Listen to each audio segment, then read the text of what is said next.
إن الحمد لله نحمده ونستغفره ونستعينه ونعوذ بالله من شرور أنفسنا ومن سيئات أعمالنا من يهده الله فلا مضل له ومن يضلل فلا هادي له أشهد أن لا إله إلا الله وحده لا شريك له وأشهد أن محمدا عبده ورسوله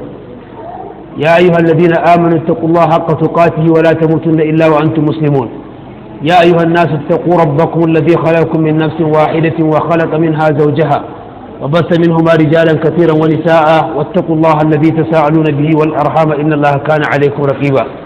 يا أيها الذين آمنوا اتقوا الله وقولوا قولا سديدا يصلح لكم أعمالكم ويغفر لكم ذنوبكم ومن يطع الله ورسوله فقد فاز فوزا عظيما أما بعد فإن أصدق الحديث كتاب الله وخير الهدى هدى محمد صلى الله عليه وسلم شر الأمور محدثاتها فإن كل محدثة بدعة وكل بدعة ضلالة باي هكا يا مسلمين السلام عليكم ورحمة الله وبركاته بركة مودة كي وايا مچن يو لاربا uku ga watan zulqa'ada hijiran annabi sallallahu alaihi wasallama na shekara 1435 daidai da 27 ga watan 8 miladiya 2014 cikin darasinmu mai tarin albarka cikin wannan littafi mai tarin albarka Kitabuttauheed na babban malamin nan Dr. Salih bin Fauzan bin Abdullah bin Fauzan Allah ta'ala shi jikan shi kafin mu ci gaba da darasin akwai tambayoyi wanda ya zama tun a wancan sati wanda da mai wa ranar litinin ya kamata mu amsa shi ba mu amsa ba saboda yanayi na ruwa saboda haka na ga za mu fara bude ainihin wato darasin da wayannan tambayoyi insha Allah subhanahu wata'ala yaran nan ba an ce ku dinga daukar mataki akan su sai ku dinga barin su a can baya suna surutu mutane sai ku saka su a tsakani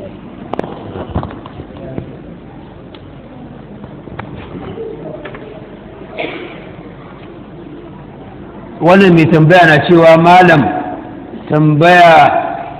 tambaya ce menene matsayin matan da mijinta ya kwana da ita a ɗakin kishiyarta bayan kishiyar bata nan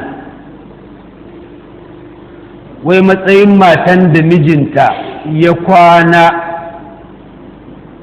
da ita an fahimci tambayan ko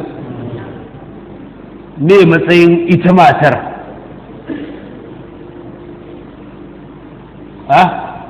tambayan kenan matsayin matan kenan ko an fahimci tambayan da kyau fahimtar tambaya shi ke ba da daman a ba da amsa ya zamanto da kyau in aka yi tambaya mutum in bai fahimci tambayan ba zai amsan ba za ta fito ba a nan in ba mu canja manufar ita mai tambaya ba tana tambaya ne dangane da matsayin matan da mijinta ya kwana da ita a ɗakin kishiyarta bayan kishiyar bata ne matsayin matan kenan ko mata a matsayin tana na a matsayin ne matarsa ce ko aurenta ya mutu auren bai mutu ba auren bai mutu ba tuma abin da ya zama to yake akwai da tambaya ne zai zama to kamar haka nan ko da ba ta tambaya ba sai mu duba mu ga mai yiwuwa ya zama to tana nufin haka shin ya halarta kenan mutum ya kwanta da matarsa a ɗakin wata matar da ta ce ita ma ko bai halarta ba wato ya halarta kana da mata guda biyu wannan ta je maka a cikin ɗakin wancan ɗin in har kun yarjejeniya haka mai matsala akwai matsala ciki in har an yarjejeniya haka in ko matsalar da saboda rigima da ya zama ke iya tashi to wani sai ya zama mutum ya kauce don me don rigima ba wai don shari'a ne ta hana shi ba ina fata mun fahimta wannan kuma ba zai shafi auren ita matar ba in kuma sun yi ne don saboda ai akwai wani abu wanda ya zama to a ce kamar ko to shi wannan cin fuskar shi ne haramun tana iya wa'ayi don a wulakanta ta ita matar tana iya wa'ayi don a wulakanta ta ko a gwada mata ita, to shi wannan yin abin don wannan niyyar canja ta akalan niyyar da wannan manufar sai zama to haram. Daya na biyu kuma idan har bisa ga wancan akwai ɗakinta, to me zai kai mai zaman to a zo wani ɗaki kuma daban. Kaga kenan akwai alamar neman fitina a bisa ga babi na adalci, akwai neman fitina a cikin wannan. Amma abin da ya zamanto ya dace ga mutumin da ya zamanto yake da aure ɗaya biyu uku zuwa hudu, daga biyu zuwa hudu, to ya yi abin da ya zamanto ya dace. Duk abin da zai yi in akwai yarjejeniya a tsakanin su matan babu laifi in irin wannan ne, amma in ba ya yarjejeniya a irin wannan to zai iya jawa fitina a tsakani. Wallahu ta'ala alam. sai wannan mai tambayan tana cewa, kuma na gani ta ma kamar mace ce, assalamu alaikum, ina da miji mu uku ne a wajen shi, to yana da wata ɗabi'a shi mijin namu, shi ne da rana ko da safe duk wanda ya ji yana bukata daga cikinmu kawai sai ya ce sai ya kwanta da ita ko da ba a ɗakinta yake ba, in kuma an ƙi sai rai shi ya ɓaci. To don Allah malam, wai hakan saƙon Allah ne, kuma wai yaron da aka samu a wannan tsakanin shege ne? An fahimci tambayan dai guda biyu ne. Tambayan farko shi ne hakan saƙon Allah ne, tambaya na biyu kuma shi ne in an samu ɗa a wannan lokaci ya matsayin ɗan, shege ne? To hakika ne a bisa da ƙa'ida ta addinin musulunci ba a ce cewa musulunci bai shiga cikin gidajen musulmai ma'aurata ya sanya musu cewa ga iyakacin kwanakin da za su yi a ɗakin matansu ba, ko ga awannin da za su yi a ɗakin matansu ba. Shi ma ya danganta ne da irin tsari da yarjejeniyar da aka yi a cikin gida. Abin da nake nufi shine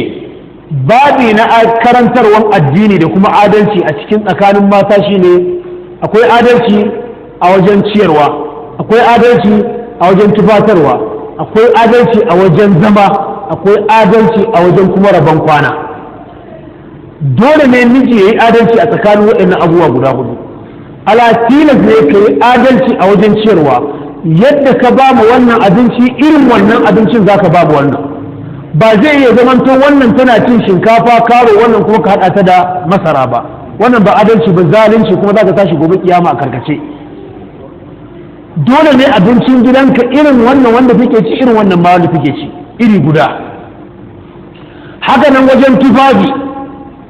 sai dai kawai iyakaci mai yiwuwa wannan tana iya cin kwano guda wannan kuma ta ci rabin plate, wannan babu matsala a kayi, ka ba mu kowa kawai iyakacin isansa amma irin abincin iri ɗaya. Ni ba mun fahimci abu.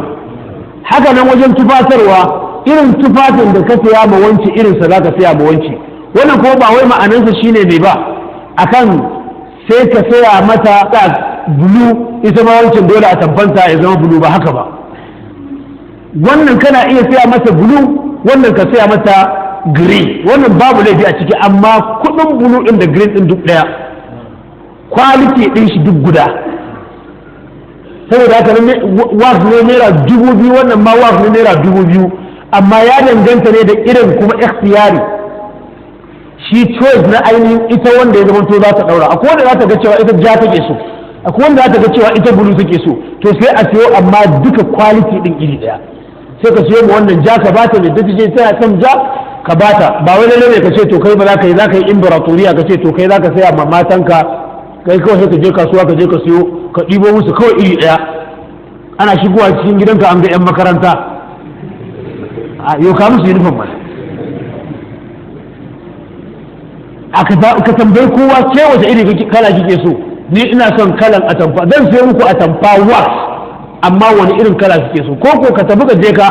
ai dole za ka samu wani wanda amincacce ne kai gare ka, in ba ka ma in bai aminta da kai ba, zo ka zo mu je mu da kaya, mu je mu iyali na su zaɓa wanda suka zaɓa in saya. Sai ka ɗibi kaman guda 10, kowace da su zaɓi kalan da take so, amma duk kuɗin su dai rashin ɗaya ne. Me wa mun fahimci wannan adalcin wajibi ne. ba za ka saya ba wata sai dai kawai ya ga shi ta wajen mun ce ya zamanto quality iri ɗaya amma quantity yana iya sabawa saboda za a samu wata mai jiki ne sai ya zamanto sai an yi ɗori a zaninta saboda haka ita za ta ci yadi 10 ne wannan za ta ci yadi 5 ne ba lalle ne ka ce kuma sai ka ba mu wannan yadi 10 wannan yadi ita ma 10 ko kuma ka ce to ga 5 kuma ga kuɗin 5 ba a'a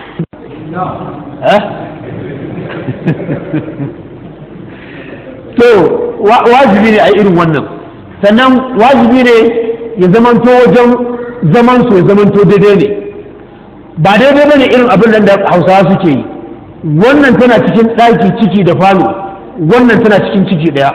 wannan ya saba da karantarwar addini wannan ba adalci bane zalunci ne dole ne ya zamanto wannan ciki da falo ita ma wannan ciki da falo ko a toshe ciki ɗaya ita ma ta zauna a ciki ɗaya wani magana ita tana da yara to sai a toshe musu ɗaya wannan na yara ne wannan ita ma nata ɗaya ne kuma tana ciki ba daidai ba ne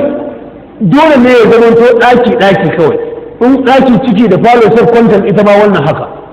in single ne sub content ita ma wancan haka ba zai yi ɗaya tana da ɗaki a cikin ɗakinta ɗaya kuma ta fito ta je ta tafi ainihin public toilet ba wannan rashin adalci ne sai a cike wannan shaddar ko a toshe a ƙara wani waje ko kuma ya zama to shi ma a mai da shi public duk a haɗa waje guda wannan dole ne a yi wannan adalci adalci wajen rabon kwana dole ne idan kun yarjejeniya zan kwana ɗaya a ɗakin wance kwana ɗaya ne to dole kwana ɗaya ɗin ne to a nan ne ya zama to da maganar mu zai fito kwana ɗaya ko kwana biyu ko kwana uku ko kwana hudu ne ma kuka yarjejeniya wannan da shi abin da kuka zauna kuka tattauna kuka ittifaki akai za ta fi idan ya zama to ma kuka ce a'a abin da za ku suka tattauna kai da su iyalan na kuka tattauna to yanzu abin da yake akwai mu yanzu muna bukatar awa 6 ne awa 6 saboda haka daga karfe 7 na safe kana ɗakin uwar gida har zuwa karfe 7 ba shi ne awa 6 ba daga 7 zuwa 7 awa 6 ne awa 12 ko to daga karfe 7 na safe zuwa karfe 5 awa nawa ya to nan ne awa 6 karfe 12 to daga 6 kenan zuwa 12 shi ne 6 to zuwa karfe 1 kenan zuwa karfe 1 ko to mu canza shi mu ce to daga 6 za ka shigo daga karfe 6 da safiya 12 ka fita masalan ko kuma daga karfe 6 yamma irin na yammaci ne yanzu kana ɗakin uwar gida karfe 12 za ka fita daga ɗakin uwar gida ka koma ɗakin amarya karfe 6 kuma ka fita daga ɗakin amarya in sun yarjejeniya akan wa'annan awannin yayi in ma awa biyu ne yayi abinda suka yi ittifaki wannan awa 6 nan daga 6 zuwa 12 nan hakkin uwar gida ne in aka ɗauka aka je aka kai ma amarya wannan ba tare da yaddanta ba zalunci ne sawa ko da ya zamanto a ce cewa ita kawai ba ta nan ne sai dai ya zamanto in ba ta nan ɗin da ya zamanto ba ta nan ɗin da ya da ra'ayi ya zamanto an sadu da ita amma ka ɗan wannan awan kai amfani da shi don biyan bukatanka don kawai ranka ne ya riya maka cewa yanzu kai baka sha'awar uwar gida amarya kace sha'awa a wannan awannin cewa sai ka kwanta da ita amarya din wannan zalunci ne ina ganin mai yiwa mai tambayin za ta fahimci cewa lalle yin hakan a ranar da wayewan garin wanda ba kwananta ba a yi haka da ita kasta yadda ko da ransa zai ɓaci domin ko akwai saba ma Allah ciki ina fata mun fahimci haka saboda haka amma in a kwananta ne to wannan kuwa in a kwananta ne wannan babu matsala amma in ba a kwananta ba a babu mai kwananta ko kuma ita wanda ya zamanto take da wannan kwanan a nemi yardanta in ta yarda shi kenan in ba ta yarda ba ko tana da dama ta ce ba zai yi ba don ko yanzu ba dare ba ne in ya zamanto aka ce cewa to daga karfe kaza zuwa karfe kaza kwanan wance ne yanzu kamar in aikin ka daga safiya kamar yawancin ayyukan mu leburori ne muke ko dai leburorin a ce leburan gwamnati ne ko leburan kanka da yawanci galibi da me ake amfani da rana. Wannan babu laifi, kana da za ka fita matar ka ba za ta ce ba ko sai ta ce maka Allah ya kiyaye. Amma fa idan ka dawo daga wajen aiki idan har ya zama to rana ya riga ya faɗi to wannan ita take da dama, kuma ranar kwanata ita take da dama. Barin je ne wajen abokai na ka je na ba yadda za ka fita, wallahi ka zauna kawai. In ka fita ka zalunce ta, hakkinta ne, zauna ba za ka fita ba kawai. Ka san mun kawai mazaje suna ɗaga kafaɗa ne kawai saboda kawai an ce a rijalu qawwamun 'ala an-nisa sai su dinga imburatoriya dictatorship. Sai da ce to ga tiriti ta duwa wunka anan zauna kawai, ba yadda za ka fita. Haka ake bukata, kuma wallahi in ka fita wallahi ka zalunce ta, sai dai in amrun daruri, amma in a cikin lokacin hakkinta ne ba magana, sai ka zauna abunka, sai a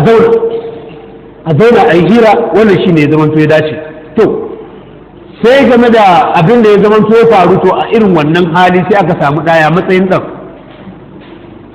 Asa ga ce wai ba a shege a waje sai a cikin gida, in ji Bahaushe. Wannan fassara ce wanda yake ta Bahaushe. Wannan ɗan da aka samu ɗan shi wannan uban ne, kuma ɗa ne wanda ya zamanto halattaccen ɗa.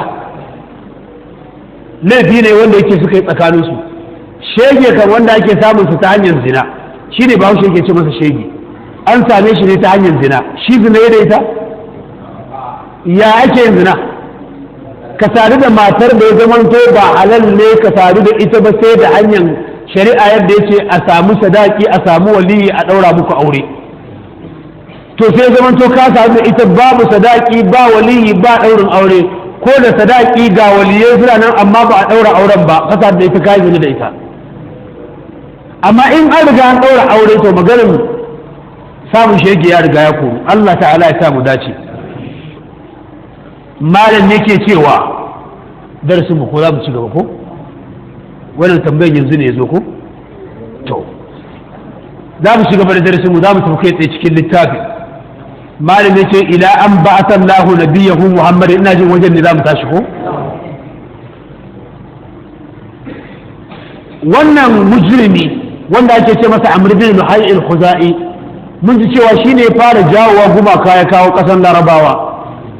da wata sifan da ya sa Larabawa suka kawo bautanta. Haka aka dinga yi bayan da suna kan addinin Annabi Ibrahim, aka dinga yin haka har Allah ya aiko manzon Allah sallallahu alaihi wa sallama annabinsa, khataman nabiyyin, cikamakin annabawa sallallahu alaihi wa sallam. Allah ya aiko shi a cikin wani gari? Aka aiko shi cikin garin Makka. Ya zo ya samu cikin garin Makka kafin nan ba mai ce la ilaha illallah.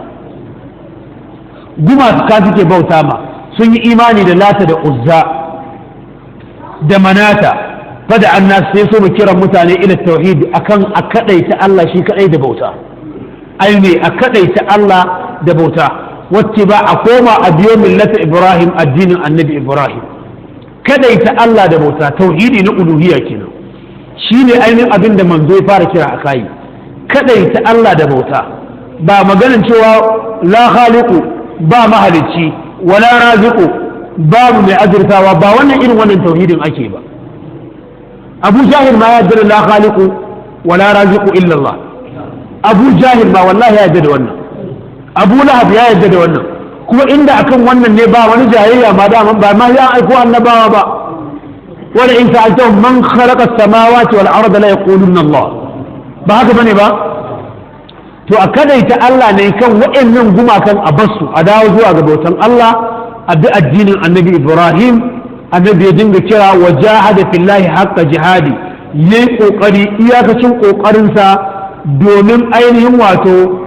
addini ya dawo zuwa ga addinin Annabi Ibrahim, mutane su kama tauhidi. Wannan a lokacin da ya zamanto kenan Annabi yake zaune cikin garin Makka, kiran da ya dinga yi kenan. Bai ɗauki takobi ba, bai ɗau mashi ba, bai ɗau gariyo ko barandami ba, ya ga ci dai kalmar da yake nan, ya qaumi abudullaha ma lakum min ilahin ghairu, ku bauta ma Allah, ba ku da wani abun bauta sai Allah. Akan wannan aka zage shi, kan wannan kalma aka doke shi, akan wannan kalman aka ce masa mahaukaci, akan wannan kalman aka ce neman mulki yake, akan wannan kalma aka ce in ma mata yake so za a nemo mar matar da tafi kowa a auren masa da shi. Akan wannan kalma aka ce masa in ma hauka ne ya taba shi da a tara da a yi gidauniyar dukiya a je a nema mar magani. Akan wannan kalma ne aka ce idan ma yana son don Allah mulki ne za a mayar da shi mai mulki ya daina faɗan wannan kalmar. In kuma yana bukatar dukiya ne za a yi gidauniya a tara dukiyar da ya zamanto ba wani mutum ba Quraishi da yake da irin wannan dukiyar a tara masa ya ja bakin sa ya gum. Akan wannan kalman aka dinga zuwa wajen baffansa Abu Talib ana ce masa ka miƙo mana shi mu kashe shi don ya riga fitine mu.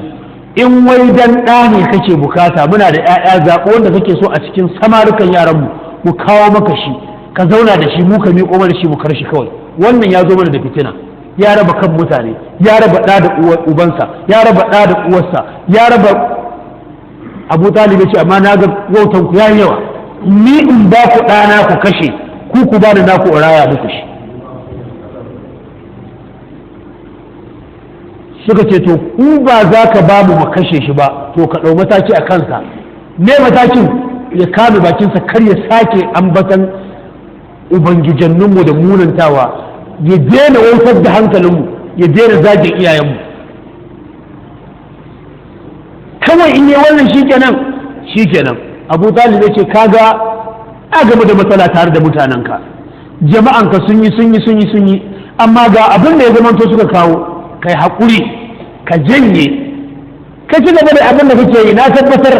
abin da kake daidai gaskiya ne dai, amma ka ci gaba da ka daina taɓa musu ainihin abin din da suke bukata, kai haƙuri.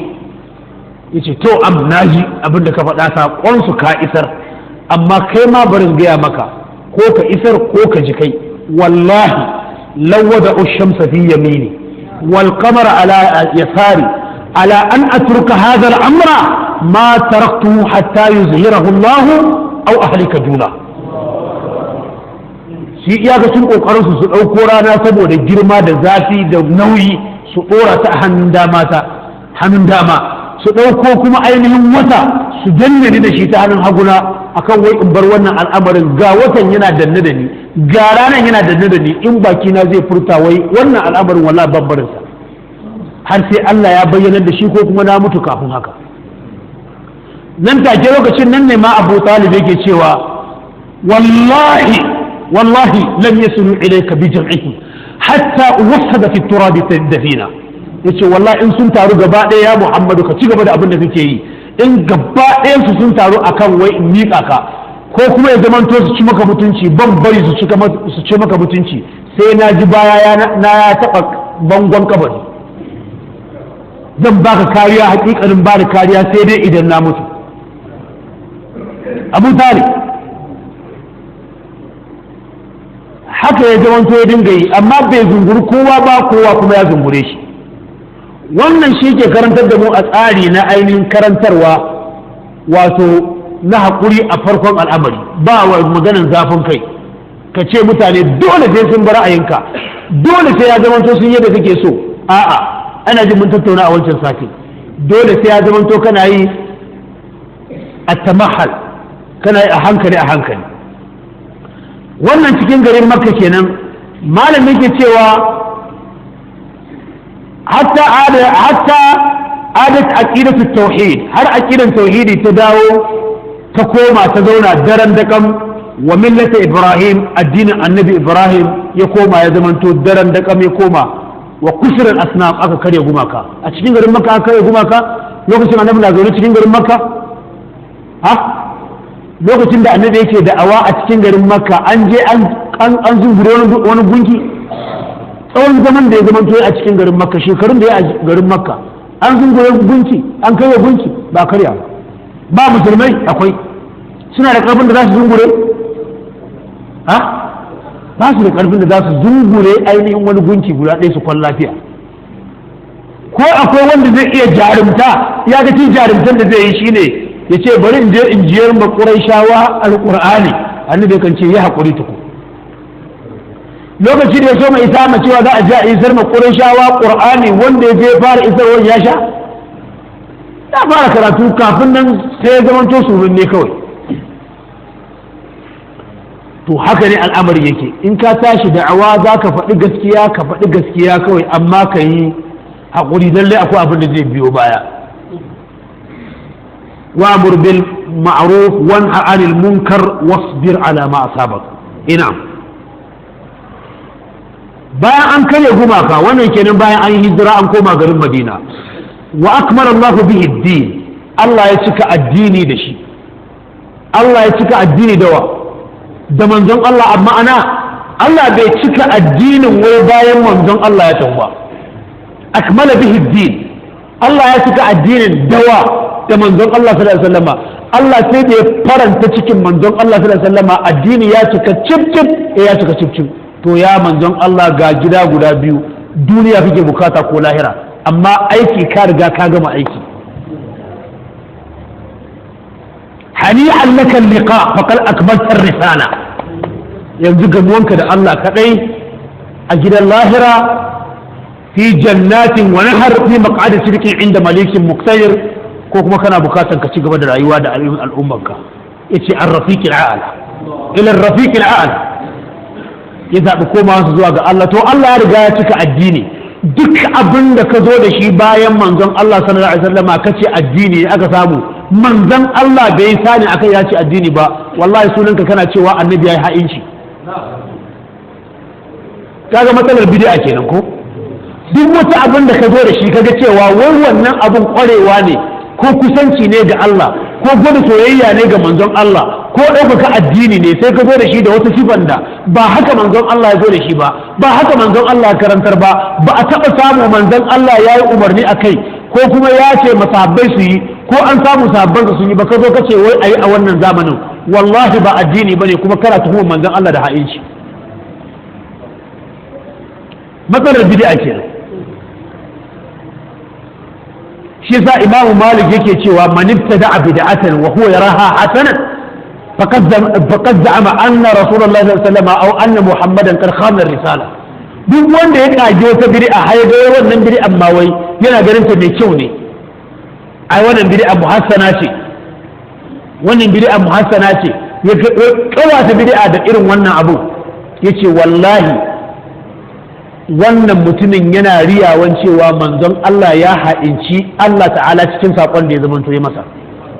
imam malik abin da ya zama ya faɗa ke imam da hijira yace duk abin da yake addini a wancan lokaci shine yanzu addini kuma wallahi duk abin da a wancan lokacin sahabbai ba addini bane a yau ba zai zama addini ba imam malik ya faɗa haka saboda haka maganar maulidin ka maganar taron sunanka maganar wani abu kaza duk gaba ɗayansa sunansa ne ba addini ba maganan fidda'un ka da za ka yi maganan ainihin addu'an bakwai da addu'an 40 da addu'an ko nawa ne ma duk wannan abun wallahi ma an zara Allah bi hannun sultan Allah bai saukar da hujja kai ba saboda haka a daina malam yake cewa Allah ya cika addini da manzon Allah sallallahu alaihi wasallama wa tamma bihi ni'mata 'ala alamin ya cika ni'imarsa ga ainihin talikai karanta ko suratul ma'ida al-yawma akmaltu lakum dinakum wa atmamtu alaykum ni'mati wa ni'mata kai ni'mar imani to Allah ya cika dukan imani da sharuɗansa cikin ainihin alqur'ani sai dai ka bi kawai ittabi'u wa la tabtadi'u faqad kufitum aina to manzon Allah ya tafi da ya tafi haka ne ya bar duniya bai bar duniya haka ba sai dai ma faɗi taraktukum ala mahajjatin bayda laylaha kanahariha la yazighu anha illa halik ya gwada wa mutane dukkan alkhairi ya gwada wa mutane dukkan sharri da alkhairin da sharrin sai da manzon Allah da ya gwada musu yace ku bi alkhairin nan ma taraktu shay'an yuqarribukum ila Allah ta'ala illa wa qad amartukum bi ban bar wani abin da zai zamanto zai kusanta ku zuwa ga Allah ba sai face na umarce ku da shi wa ma taraktu shay'an yub'idukum an Allah ta'ala illa wa qad nahaytukum an ban bar wani abin da zai nisanta ku daga rahamar Allah ba face na hana ku saboda haka a hirdinku wa ma atakumur rasulu فخذوه وما نهاكم عنه فانتهوا bayan annabi ya tafi wasara ala nahjihi alqurun almutafaddila aw mufaddala karni wanda suke daukakakkun karni din nan sai suka tafi akan wannan tsari da manzon Allah sallallahu alaihi wasallama ya tafi ya bar su min sadri hadhihi al-umma kirjin wannan al'umma suwa kenan sahabban manzon Allah sallallahu alaihi wasallama to yanzu in muka ɗauki abu guda ɗaya da al'umman mu nan suke yi, ɗaya daga ciki ba ɗaya bane amma ɗaya daga ciki wanda ya zama gama gari kamar maulidi. Manzon Allah sallallahu alaihi wasallam da har ya bar duniya bai taɓa kiran tun daga zamansa a garin Makka har ya dawo Madina ya san ranar da aka haife shi da watan da aka haife shi, amma duk da haka bai taɓa kiran a zo a yi wani taro don a ci abinci kawai don murnin wannan ranar da aka haife shi ne ba. Shi a ƙashin kansa bai taɓa yi ba. Bayan manzon Allah sallallahu alaihi wasallama ya tafi har tabbar duniya ba a yi wannan ba. Bayan manzon Allah sallallahu alaihi wasallama ya tafi ya bar duniya ya bar sahabbansa, an yi khilafatun nubuwa an yi shekara 30 tun daga khalifancin sayyidina Abubakar as-Siddiq radiyallahu ta'ala anhu zuwa khalifancin sayyidina Ali dan Abi Talib radiyallahu ta'ala anhu. Waɗannan khalifofi khulafa'ur rashidin guda hudu sun shekara 30 cif ana khilafa nubuwa, bayan su duk wanda ya zo shi sunansa mai mulki. amma khalifanci da annabi sallallahu alaihi wasallam ya ce alaikum bi sunnati wa sunnati al-khulafa'ir rashidin al-mahdiyyin min ba'di addu alaiha bin nawajiz. wa'annan sune shekara 30 din nan, duk karnin gaba duk wannan zamani shekara 30 na khalifancin nan ba a taba samu ba, la zamanin sayyidina Abubakar wala zamanin Umar ko Usman ko sayyidina Ali radiyallahu ta'ala anhum ajma'in. Babu guda ɗaya da ya zamanto a zamanin sa yayi taron da ya zamanto aka ce gashi wani taro ne don tunawa da haihuwar manzon Allah sallallahu alaihi wasallama, a zo a taro a ci abinci ma kawai a watsi, ba a samu ba.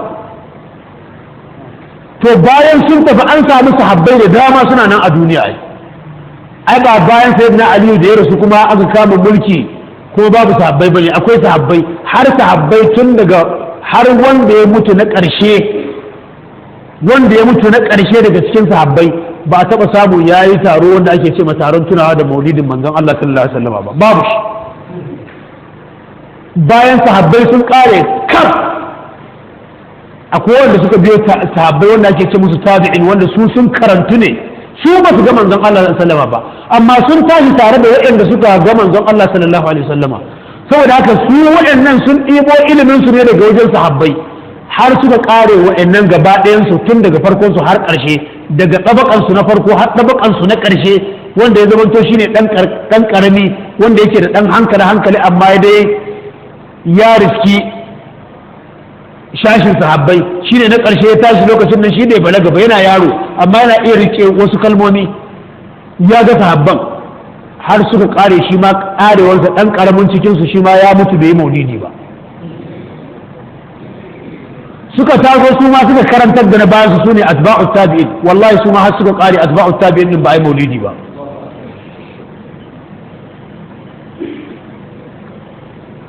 To ta ina maulidi ya zama to addini?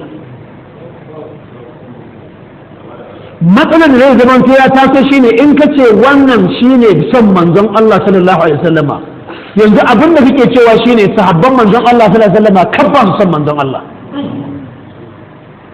Kaga matsalar da yake tasowa kenan, ka ce sahabban manzon Allah kan ba su son manzon Allah, sannan kuma haka nan asba'u tabi'in san ba su son manzon Allah, don yau kai da kake son manzon Allah, ko kuma ka yadda cewa abin da kake yi din nan kai ka fi su sani, ka fi su ilimi, ka fi su ainihin dukkan kuma wallahi ƙarya kake,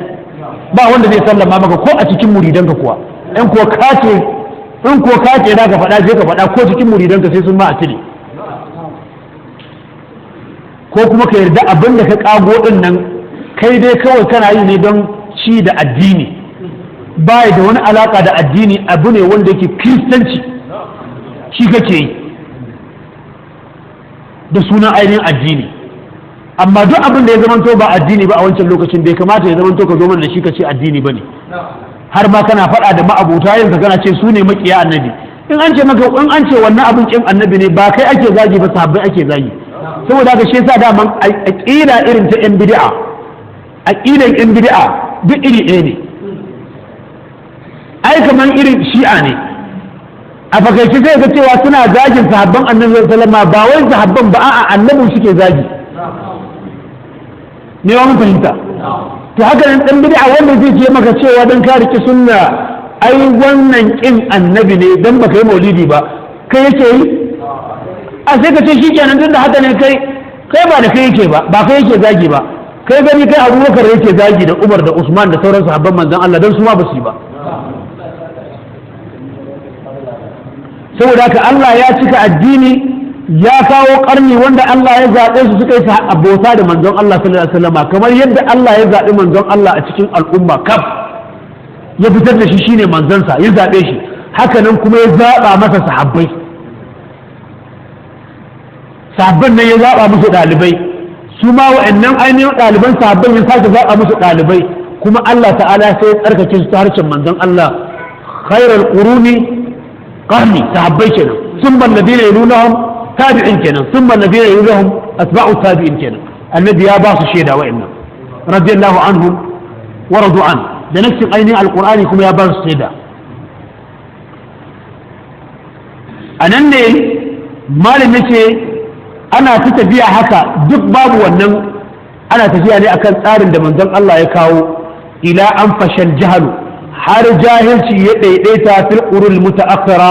a karnin da suka zo baya to nan ne sai ga cewa qurul mutaakhira din nan fa har wajen shekara 400 bayan hijira ba a yi maulidi qurul mutaakhira sai ainihin jahilci ya daidaita a cikin su saboda haka sai bayan da jahilci ya daidaita ودخل الدخيل من الديانات الأخرى أبوه أنا الديني دبان سيسك شبو تكين أينين واتو تكين متاني سيسك سوما أوكو أبيئو إرن ما قزاوا سنائي جاهل تيادي بيتا سوما داك سيأ كاما ربوتو سيأ دوكي القرآن إياك سي مطعين سكوي شيني إذن يا زمن تو كنا دبكاتا شيني ذاكو دوكي القرآن كوكارنتا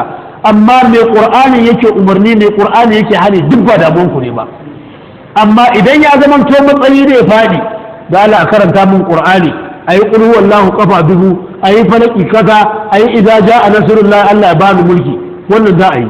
in an rasa ruwa za a dauki Qur'ani a je masallaci a karanta amma daga zaran an samu ruwan an kawo abinda Allah yake wa atu haqqahu yawma hasadi tunda abinci kuke so Allah ya baku abincin kun karanta Qur'ani a je Allah ya amsa amma Qur'anin ne yake wa atu haqqahu yawma hasadi ku cire zakka nan ba za a cire zakkan ba sai a yi dani 11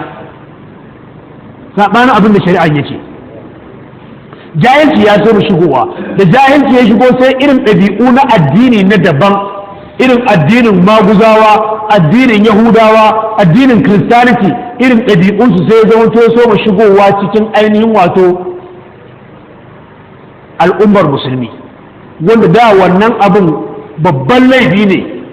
wani sahabi yake cewa na ga kuna aikata wasu abubuwa ko kuna ganin wannan abin karancinsa kuna ganin sa ba komai bane kaman bai kai wani abu wanda yake za a kula da shi ba kaman gashi ne amma mu zamanin manzon Allah in mun aikata wannan abin muna kida wanda ya abin yana daga cikin abin da zai halakar da shi yanzu dauki misali bai hude in yana karanta at-taura ya yake yi za a ga haka za a gan su ko a jikin Quds la'anannun Allah za ga in suna ibada suna haka shi sa malamai suka ce duk wanda zai karanta Qur'ani ya daina irin wannan abu amma ba ga nana yi ya ga mutum yana haka ba daidai bane wannan ɗabi'an Yahudawa ne ba ga manzon Allah sallallahu alaihi wasallam ya hana an yusalli ar-rajul wa huwa munhasiran ba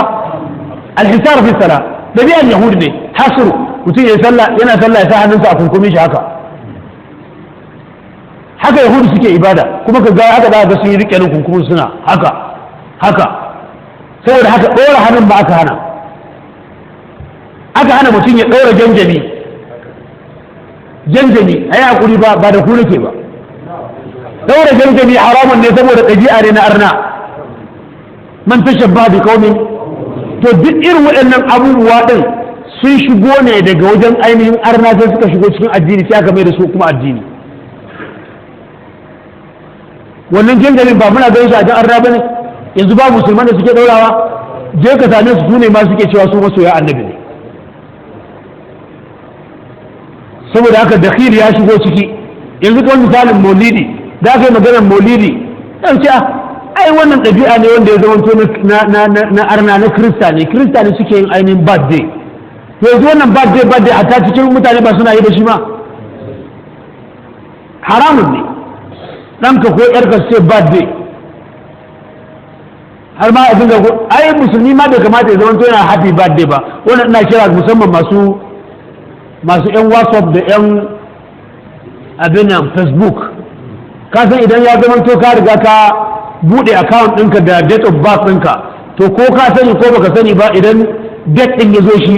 to saboda abu ne wanda yake an riga in programming ɗin shi date ɗin yana zuwa sai ga ba sai ka ce ba sai a turo maka sai a ce maka today is birthday yau birthday ɗin ranar haihuwan wani ne saboda haka sai ga award ɗinka ana ta turo maka wai abin nan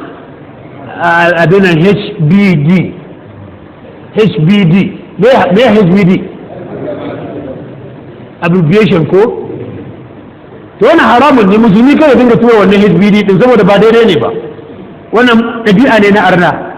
to da hala hada khilul idan muka ce zamu dinga kira zamu ga abubuwa da dama daga cikin su akwai koda irin ashoben nan da ya zugo ya zama ruwan dare gaba duniya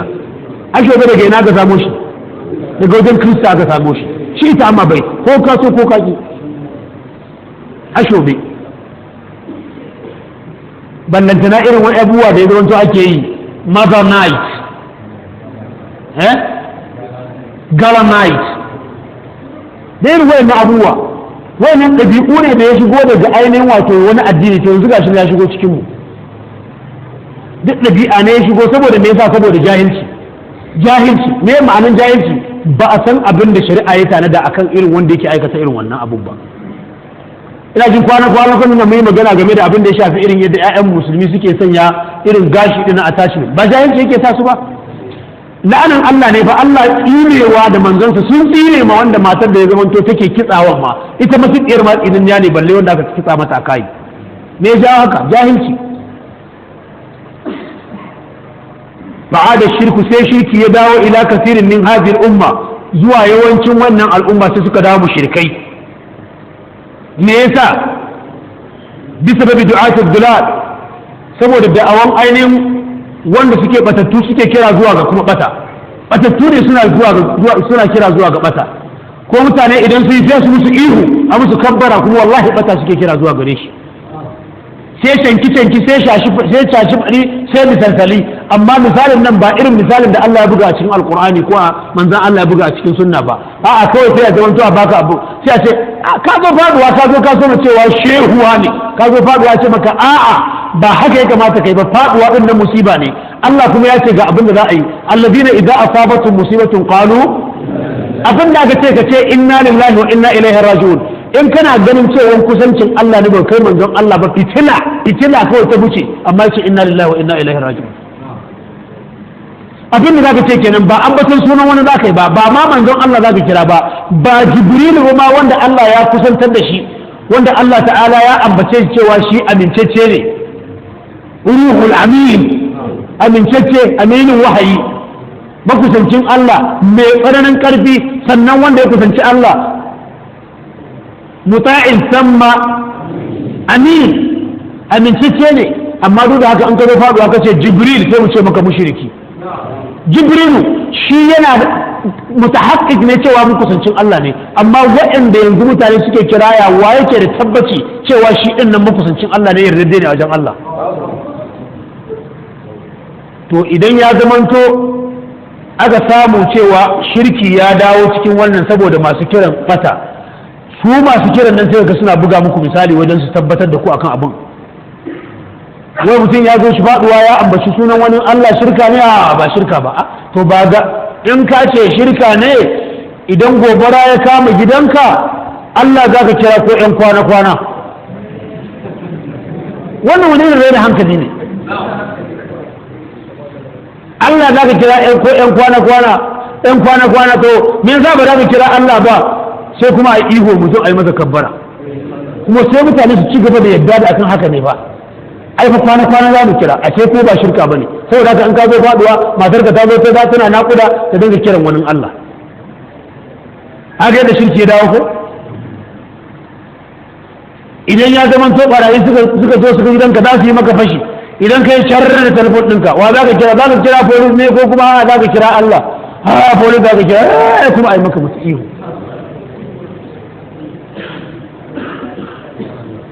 Kun manta wanda ku kuke kira ɗin nan ba sa ma bayan duniya suna cikin kabari, kuma shi wanda yake kiran kwana-kwanan ba na kabari yake kira ba, kwana-kwanan mai lafiya ma yake nema wanda zai zo ya tanke ruwa ba haka ba ne? Me lafiya kwana-kwanan akwai ɗan kwana-kwanan makwabcinsa amma ya mutu, amma ba zai kira shi ba, ya san ba amfanin da zai masa. Saboda haka a gaskiyar al'amari shine yace dalilin masu kira zuwa ga bata shi yasa shirki ya dawo zuwa ga kasan ainihin musulmai. fa'ada shirku ila kathirin min hadhihi al-umma bi sababi du'at dalal wa bi sababi al-bina'i 'ala al-qubur, da dalilin gini akan kaburra, a dinga gini akan kabari, mutum ya mutu ai gini akan kabarin sa haramun ne mutum ya mutu ai gini akan kabarin sa haramun ne. Me yasa da a kewaye? Yana ga cikin irin wayannan abubuwan da suke tahowa da kaɗan suke tafiya. Sai ga cewa wananka ya mutu, mahaifiyarka ko kaninka, ɗan uwanka ko wani abokinka ko wani masoyinka ko matarka, kuma akan kabarin sai ka je kai masa wani alama. Dan me? A wai dan me za ka yi wannan alama? Me yasa za ka yi wannan alama? Me yake gwadawa kenan? So kake ka ce cewa idan ka je makabarta kamar misalin ka je za ga an ji an zuba dos wani ma fenti, kaga an so ma tafiya irin abin nan za a ji a so ma alluna ko wani ma za ga allan ai takarda kwali da ga samu ya ji ya saka a jikin wani ganye ya saka ko a jikin wani ice ya saka, an jima kaɗan za a so ma ganin rubutu kenan ko. Wannan zuba wanda za ka yi wai cewa kake za ka je ka keɓance shi ne da ainihin addu'a, to shi kuma ba ana bukatar wai ce ka je jikin kabarinsa ba.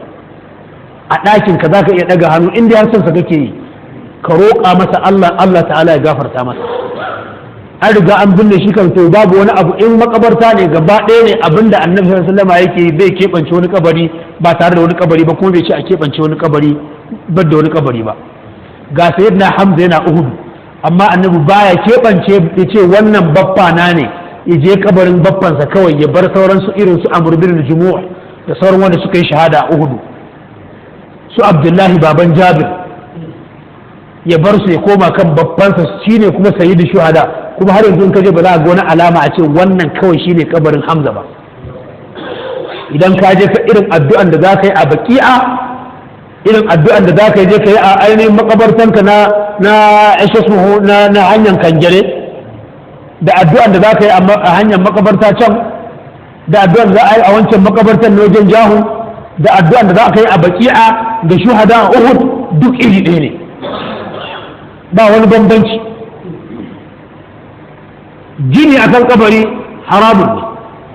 gini kawai mujarradin gini ne, to ya kuma balle a ce maka an gina masallaci, ya balle a ce maka an gina masallaci. A za ku wanda kaburansu ma a cikin masallaci ne, to annabi ya haramta sallah a cikin wannan masallacin, ba a yin sallah a cikinsa.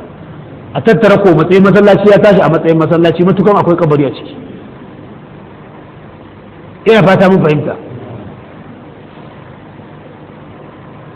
Mutamattilan bi ta'zim al-awliya wa salihin, wai ana ganin sa a matsayin yana kama da girmama ainihin waliyai ne da mutanen kwarai, saboda haka an riga an san shi waliyi ne, mutumin kwarai ne, saboda haka ya za a yi sai a ginin kabari a kayan shi. Ana irin wannan ta'azimin har ya kai matsayin ai za mu gama gabatan mu duk sun rubuta irin waɗannan abubuwan a rusa su, amma yadda wajen ma ba komai ba har mutane ma su manta da abin, shine yafi a bakin abin shi zaman to fitina ga mutane. Kabarin Daniyala bawan Allah ne, ba Umar dan Khattab ya mai da shi ya zama to aka kwatar da shi ba a cikin wajen alamun da ake ganin duk mutane sun so mu ziyarta, za mu je ziyara, za mu je ziyarar sai ya zama to kabarin Daniyala kadai, saboda haka a batar da shi a fuskan kasa yadda ba za a gane shi ba. To yanzu an dawo da irin wayannan abubuwan, yanzu ya dawo cikin ainihin al'umma. Akwai al'umman ma da addinin ta kenan bautan kabari cikin al'umman nan. illa ta cikin al'umman nan da suke da'awar musulunci. Yawanci wanda suke tafiya aikin hajji suna ganin akwai wanda zamanto sukan fifita makabartan baqi'a akan cikin masallacin manzon Allah sallallahu alaihi wasallam. Wallahi shi a sallah suke suna fuskantar kabarin baqi'a. Ana sallah su suna jikin kabari, ana sallah duk 5 salawatin nan wallahi shi'a suna na a jikin kabari ba su zuwa su je su yi sallar jami'i sai yan kaɗan daga cikinsu, amma suna na a jikin kabari. Me ya kawo haka? Bautan kabari. Akwai matan annabi anan, akwai 'ya'yan annabi anan, akwai kaza kaza anan, to shikenan sai aka ce ku tare a jikin wajen su ku bar abinda Allah ya aiko ku akan shi, abinda Allah ya turo ku duniya akai shine ibada. Saboda haka wai girmama ainihin salihai ne, girmama ainihin waliyai ne, wajja'il mahabbati lahum, gwada wai so ne gare su, hatta bunyatil adrika, har aka gina hubbarori ala quburihim akan kabarin su. Je ka sako ta je gani, je ka hubbare shehu ga gani. Adriha shine hubbare, aka gina hubbare, kattin banza suna zaune a jan kawai a babu dan albarkar shehu, kattin banza. Har ma za ka samu wai saboda kasancewa kai sadaka da yawa ga wani kai wani lalatacce ya je shi ma'auna, ya je shi wajen wani, ya je ya yi canji ya tara a gabansa kawai.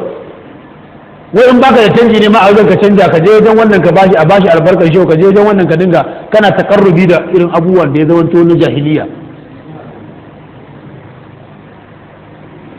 A sako take na badan albarkar shehu dan fodiyo.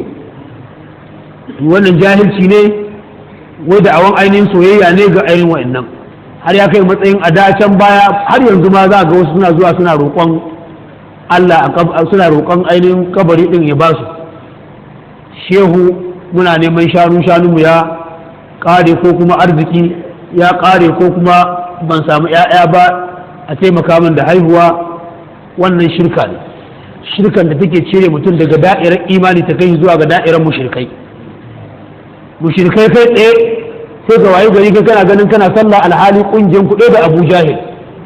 kuma wallahi in ya daga tuta ko ka so ko ka ki sai ka tashi a karkashin tutan, kuma dab da dab zaka tashi ga ka gashi, dan shirkan ku iri ɗaya ne. Shi kan ma bai munafinci ba, dan bai aza goshin sa ya ce ya sujuda ma Allah ya zo masallaci ba. Kai ka yaudare kanka, an yaudare ka, shedan ya yaudare ka. Kana zuwa sallah kuma kana zuwa kan kabari. To wannan na bada misalin na Sokoto ne, ba kawai ya kace Sokoto ba, har ta ko da cikin garin ka ko a ungonku. Ai ba Sokoto ne kadai ba, ko je ko da Kano ma hazali. Rana ne ma na musamman na waliyai, wanda za a je irin wannan wajen ana biki. In ka je ka sai ga cewa sai ka kwashi awoyi ka gagara wucewa in suna wannan tsiyar. Ana mumarasa da ana cuɗanya maza da mata, har zina ana yi a cikin makabartan. Mata ana ganin cewa duk matar da ya zama aka sadu da ita a wannan lokacin nan tana iya samun ciki, in ma ba ta haihuwa ta haihu, kuma da mijinta ba, al'iyazu billah. Ko da mata da mijinta ne su sadu a makabarta daidai ne. Wajen da manzon Allah sallallahu alaihi wasallam da ya hana zuwa, kuntu nahaytukum an ziyaratil qubur ala fazuruha fa innaha tudhakkirukum al-akhirah. Tana tunatar da ku lahira, amma ku je da ganguna, ku je kuna ihu, suna lahira kenan. wattukhidat awsanan, aka rike ta zamanto gunkin da tu'badu min dunillahi, ana bauta ma ita wannan kaburra din koma bayan Allah, bi anwa'il qarabat, da nau'i na abubuwan kusantar Allah, sadaka ko yanka, bakance, alwashi ko rantsuwa. Mutum sai rantse da kabarin da wannan kabarin shehun su sai rantse, kuma in ya rantse nan ba zai hinsi ba, abin da yace sai yayi nan sai yayi, amma sai rantse da Allah kan ƙarya. Min du'a'in, su dinga kiran na cikin kabarin, wastighathatin, da neman ainihin wato agaji, istighatha, ya neman agaza masa, shehu ka agaje mu, shehu ka taimake mu. Wa zabhin, a dinga yanka, wa nazirin, da alwashi bakance, li muqamati, wai saboda matsayin su, wanda matsayin su suka nada musu, ba wai Allah ne ya nada musu ba. A je ma musallam in suna da matsayi din, suka ce a rike su alloli. wasammu shirka tawassulan suka yi suna ma shirki din nan suka ce wai fadanci ne, wai kamun kafa ne, ba bauta musu yake ba, kamun kafa ne. Kai banda kai wai sai su sifanta Allah da sifan makhluk. Ka san mutanen nan babu wanda ya kai su da ana da fitsara. Su suna zagin ahlus sunna wal jama'a, suna zagin ahlus sunna saboda sun tsaya a bisa ga abinda Allah ya sifanta kansa za su sifanta shi da shi, abinda manzon Allah ya sifanta Allah da shi za su sifanta shi da shi. Idan sun sifanta shi da shi sai su zarge su. Idan an ce Allah ta'ala yana sama sai a ce an sama ma Allah waje, shi ko Allah ta'ala da yace yana sama bai ce yana cikin wannan saman naku ba yana cikin saman nan guda bakwai bane. Wa huwa al-qahiru fawqa ibadi, duk abin da yake shi bawa ne, halitta ne, bawa ne, to Allah yana sama da shi. Allah ya ambaci haka nan, a amintum man fis sama'i. Ga ku yanzar hadisin Muawiyah bin Hakam wanda tace Allah yana sama, fadinta haka tukucinta shine yanci. Allah yana da hannu, hannayen Allah guda nawa? Guda biyu, bali ya dahu marsuta tani yunfiku kaifa yasha. Allah in kace yana da hannu baka sifanta shi da sifan halitta ba, amma mutanen nan da ya zamanto suke ganin cewa wai ahlus sunna suna sifantawa, amma duk da haka sai suna suna mashirki wai cewa kamun kafa ne, har ma suna sifantawa. Kai yanzu kai da ka iya zuwa yanzu zaka je wajen gwamnan garinku ha kawai ka je ka ba sai an maka iso ba? Ai akwai protocol ko ba protocol? Ha kawai zaka iya zuwa wajen gwamnan garinku sai ka je an maka abu, sai ka je ka bayar da abu kaza, sai ka je sai wane kai ka waje kaza. In ka je ka sai ka je wajen sarkin kofa sai ya kai ka wajen sallama sai ya sannan kuma a maka iso sannan kuma ka shigo.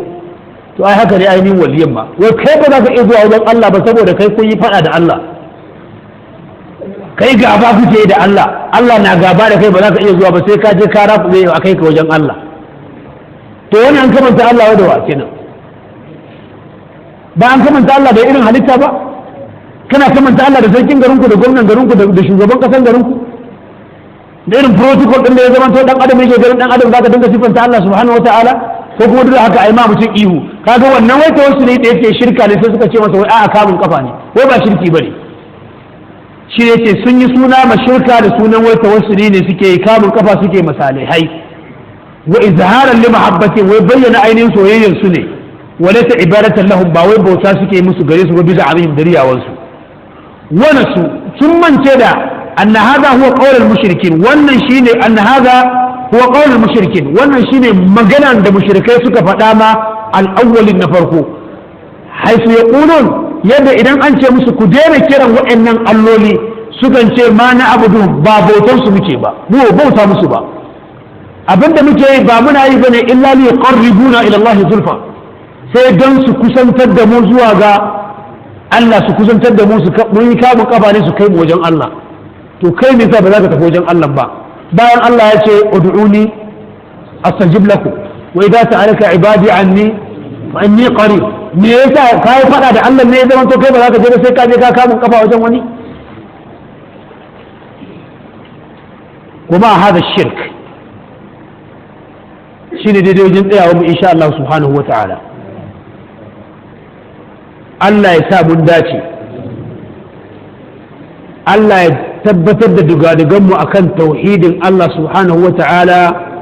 ingantacciya kamar yadda manzon Allah sallallahu alaihi wasallama ya zo da shi. Na'am,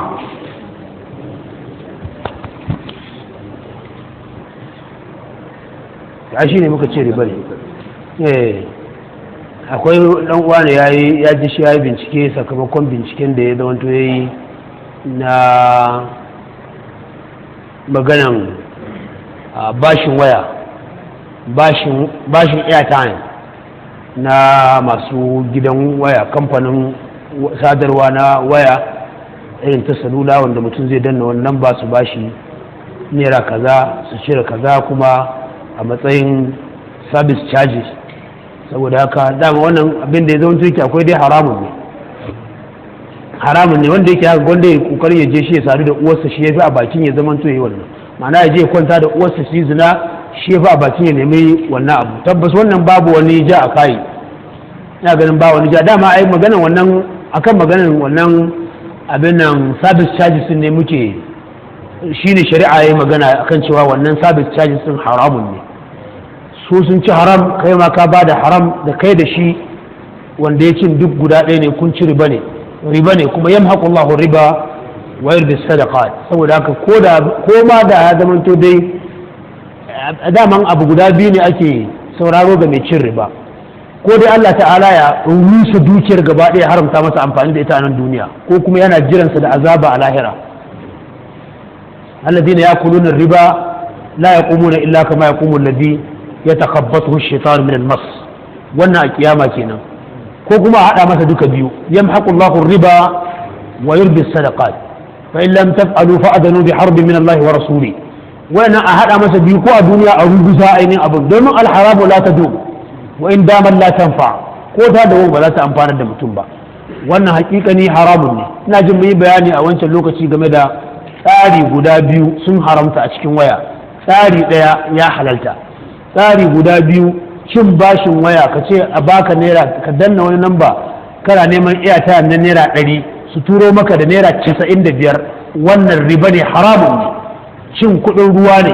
wannan naira 5 din da suka dauka din nan zunubinsa ya fi mutum ya zamanto ya ji ya yi zina da mahaifiyarsa sau 5. wannan haramun ne. su turo maka da wasu ainihin rumus na namba su ce ka tura sms kaza, saboda akwai wani canki-canki da ya zamanto ake yi, za a ba da mota ko za a ba da kaza ko ba za a ba da kudin naira 1000 kaza,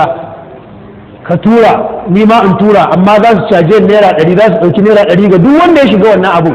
canki-canki ne, mutum ɗaya zo shi ya samu. wannan muka ce cace ne, tambola ne, haramun ne, cace ne, haramun ne. sai kuma waɗanda ya zamanto suke yi su ce sa naira, duk wanda ya sa naira 500 za mu ba shi kyautar naira 500, muka ce wannan halal ne. wannan duka kowaye ya saka za su ba shi wani kyauta ne, shine kamar irin dai kyauta irin wanda ya zamanto na kamfani, wanda Allah ya ji kan malam Usaimin, Sheikh Salih Usaimin rahimahullahu ta'ala, ko shi a bisa ga fatuwansa ya bada fatuwan irin wannan halalci ne na mutum, kamar irin ya je shi kamfani ne suna wani bonanza, saboda haka idan sun zamanto sun sayar masa abu na naira 5 ka saya a baka jaka. ya mun fahimci abu, kamar ka saya ne an baka jaka. yanzu ka je ka sayan minti, ko yaran ka za ka saya musu cizi, in ka je ka saya zai ga mai shagon ya dauko leda bag ya baka. wannan leda bag din nawa ka saya? saboda haka ko ba za a ce don ni na zo ni ko ba za a bani ba, yadda ka zo ka saka maka kwastoma wancan shi ma ka za a saka masa. amma ai baya daga cikin kuɗin ka. nawa ka tambaya? kuɗin ne ka tambaya? kuɗin cizi? kuɗin ne ka saya? kuɗin cizi. wannan leda bag yana ciki? ko ka je ka sai yadi? in ka sai yadi haka ake barin ka tsuransa? ba haka bane ba. me ya mutunci abu? to wannan shi babu wani matsala a kayan shi. wannan kyauta ne wanda yake na masu abu, wanda kuma an yi shi uniformly kowa zai samu. wannan babu matsala a kayan. wa'annan biyu haramun ne, wannan ɗayan halal ne, wallahu ta'ala ala. ina jin babu wani tambaya ko? ina akwai tambaya ma bai wuce mu amsa 1 zuwa 2 ba ko? 1 2 ga 2 ta nan, ga 3 dai ta nan, to ba amsa. bismillah malam. insha Allah.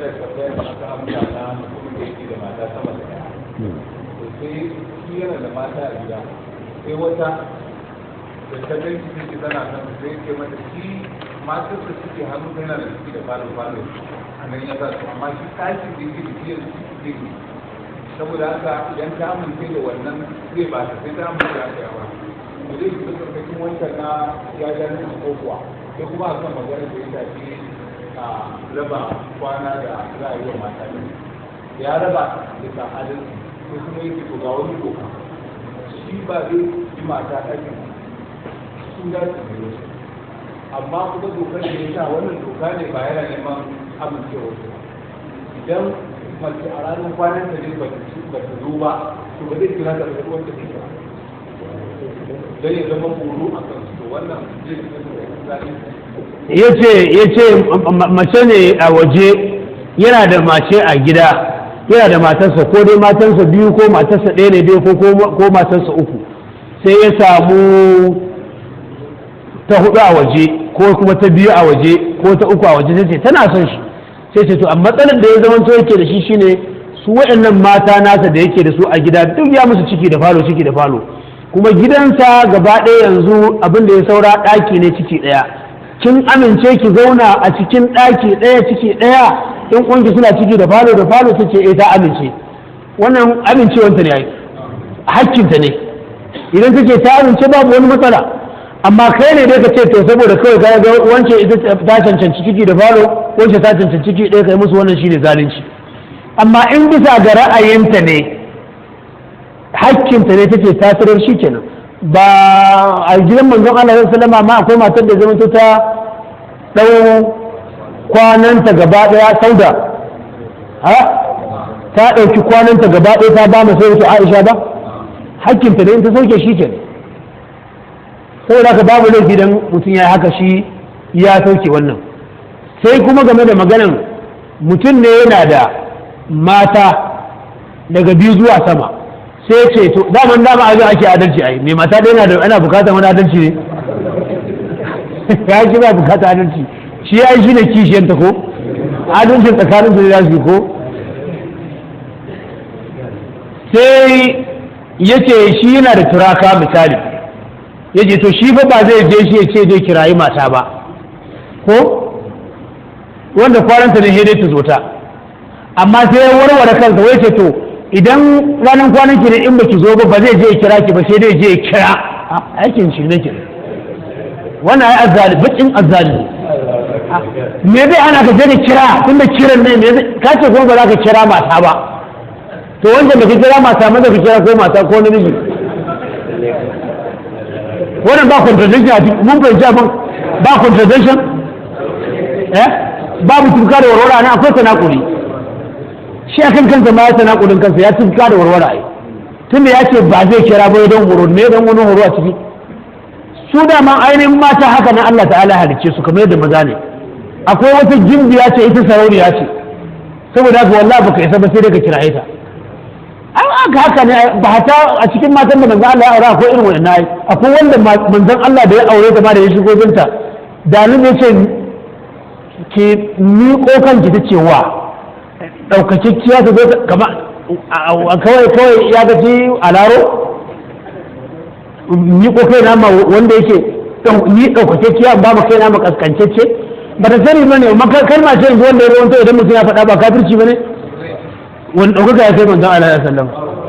duk da haka annabi sai gindiya ne ita ce ko a ita tana ganin ita sarauniya ce saboda haka akwai irin waɗannan matan da in ya zama to in ma hannu ka miƙa sai ga ana ture ma hannun ma sai ma a ma ƙurunduno akwai irin wannan matan akwai matan da kuma ita kawai ita ba wani abu ka kira ta ai yamma na yi lokacin ta na yi za ta je ta shiga ɗakin ka ta gyara maka ta yi ma komai ta je ta kuma gyara jikinta ta kuma ma zo ta jira ka ba tana zaune akwai wanda suke da wannan to wannan da suke wannan din ya ga cikin lallai haƙiƙa zai zamanto akwai wani abu na daban wanda ya zamanto kuma shi yana cikin zuciyar miji wanda Allah ba zai masa sakamako a kai na azaba ba dama ita rai tana son wanda yake kyautata mata wata ran ne ba wata ran ma ana kyautata mata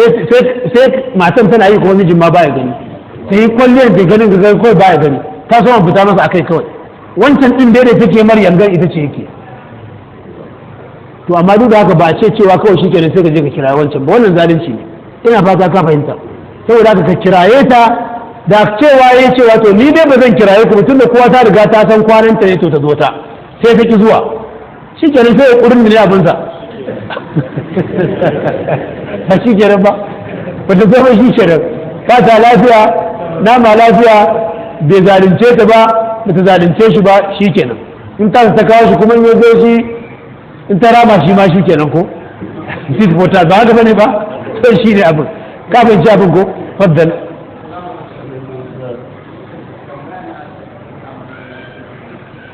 game da kabari a masallaci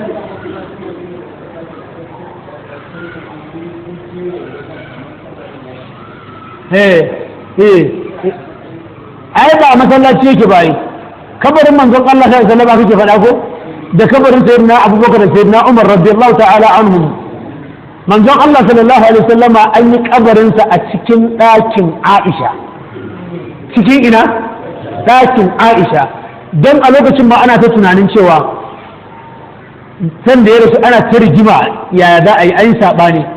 a ina ya kamata a binne manzon Allah ne, shin mu ɗauke shi mu kai shi baki a cikin sauran ainihin mutane, wasu ka ce wasu ka ce a'a a kai shi masallaci, wasu ka ce a'a, sai ga hadisi ƙarar ya tabbata cewa manzon Allah sallallahu alaihi wasallam sahabi hadisi ce cewa tabbas manzon Allah ce babu wani annabi da Allah zai aiko shi face Allah yana karɓar ransa ne a wajen da ya karɓar ransa a wajen ake mara kabari. To a ina manzon Allah ya rasu, saboda haka a wajen ya zamanto aka ne aka tona kabari na manzon Allah sallallahu alaihi wasallam, aka sa manzon Allah sallallahu alaihi wasallam a cikin ɗakin Aisha, a har yanzu yana cikin ɗakin Aisha ne ba yana masallaci ba. Sauran sahabbansa guda biyu sayyidina Abubakar da sayyidina Umar suna cikin ɗakin Aisha ne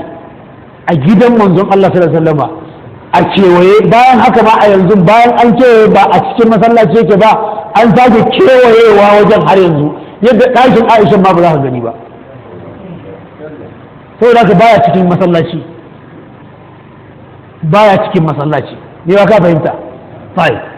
kuma tun da abin kaga dama asalinsa bil asala ma ba a cikin masallacin yake ba, da aka yi extension din masallacin ne har ya zo shiga cikin, ka fahimci bayanin da kyau fai. Na'am. A baka cikin wanda muka kin lissafta, bari sai mun kare mun ga akwai lokaci, amma bai kirga da kai ba. Bismillah. Haramun ne a gini akan kabari.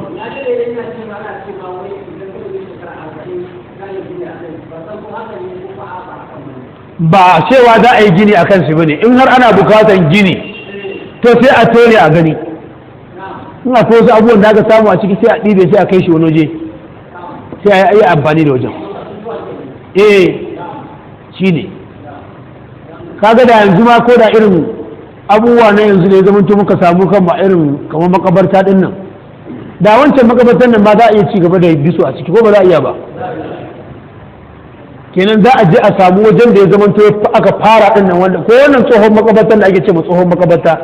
za a iya zuwa a je a gyara shi, in ma abin da sai a tone, in aka tone da ƙasusuwan da sauransu sai a je a tone rami waje guda sai a zuba shi a ciki, wannan wajen an sake dawa da shi ya zama to fresh, sai a ci gaba da biso a wajen, ko a zuba ƙasa a wajen. Ba da baki a ba tun zamanin manzon Allah sallallahu alaihi wasallam har yau ana biso.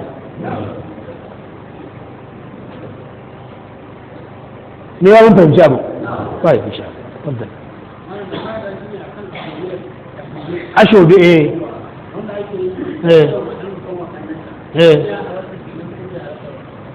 ya yi tambaya ne game da ashobe,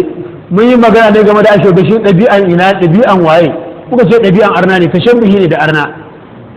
har ya kai matsayin yanzu mata ma sai ga ta ɗauki gelanta ta tafi gida saboda ba mata mijinta bai ashobe ba, kanwata da ta yi aure amma an kawo min yadin ashobe baka bani ba,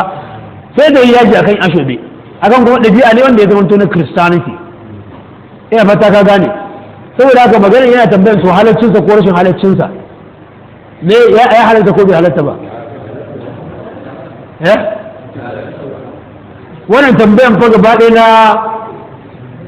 abinan na ɗaliban ibn al-qayyim ne. Ya halalta mutum ya saya ma matansa da kanwansa ashobe ko bai halalta ba? in ka ce bai halatta ba sai ka kawo dalili, in ka ce ya halatta ma sai ka kawo dalili, ba ya tambaya ne wanda kyau da a faɗa haka ba malau ba, sai da dalili ko ba halaltawa ko haramtawa sai da dalili. Dalili kana da shi? Dalili shine wannan hadisi da aka kawo yanzu cewa inda asalin abun an gano cewa ga waɗanda suka fara sai ake kokarin a yi tashabbudi da su. Wannan abu dangane da wannan hadisi mu manta shabba bi qawmin fa huwa minhum bi halatta ba. Yace saboda kasancewan abin ba na musulmi bane, an samo shi daga wajen waɗanda ba musulmi ba, sai zama to musulmi suna kwaikwayon sa, sai aka ce man tashabba bi qawmin fa huwa minhum. Mun fahimta? Sai ce to wannan bai halatta ba. to babban matsalar da za ta taso shine kan cewa shi wannan abun ibada ko al'ada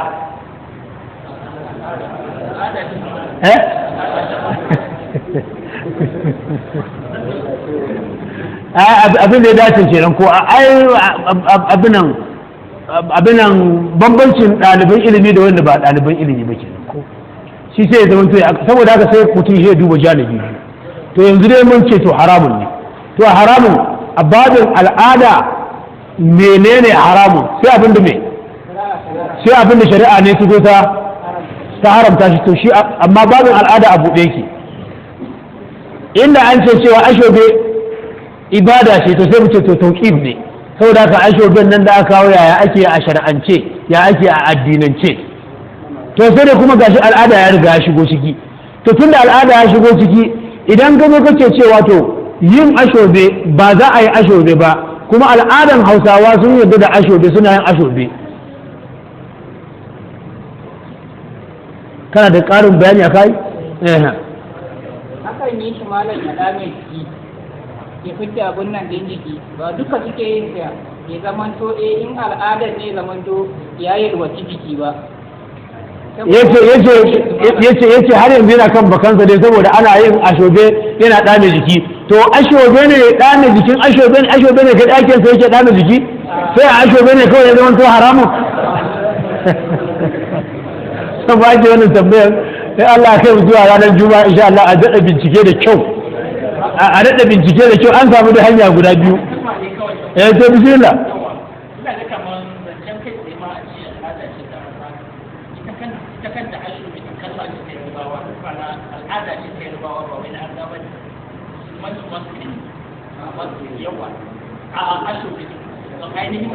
ya wato shi kenan da gagar kenan